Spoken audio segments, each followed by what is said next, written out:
Hello mga ka-trending! Welcome back to ZK Trend. Grabe na talaga itong ating Donnie at Belle na kahit nga 5 taon na silang bilang love team ay sobrang lakas pa rin. Patuloy pa rin na mayagpag itong ating Donnie at Belle at marami nga mga awards na nakamit. At sa katunayan nga ay hinirang muli sina Donnie at Belle bilang Prince and Princess of Philippine Entertainment. Yes mga kabablis, hinirang muli itong ating Donnie at Belle bilang Prince and Princess of Philippine Entertainment. Ang naturang awards nga ay mangyayari ngayong June 28 at the CPR Auditorium RCBC Plaza in Makati City.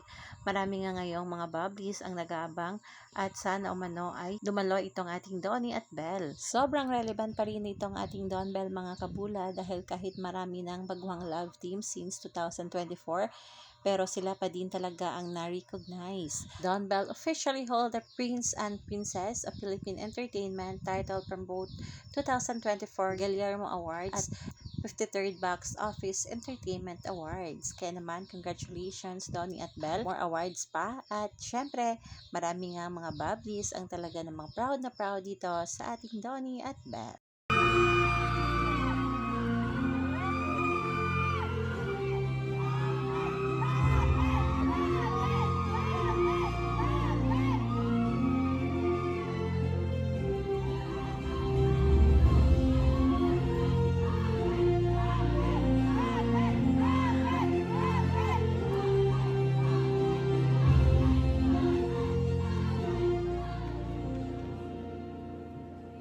Good evening, everyone. How are you guys doing? Wow, I don't know where to start.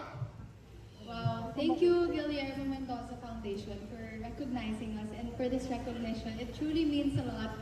I'd actually want to thank a few people. First, of course, I'd like to thank you guys sa lahat ng sumusuporta, sa lahat ng pagmamahal niyo. Grabe, maraming salamat sa inyo. And of course, to my ABS-CBN family, the bosses,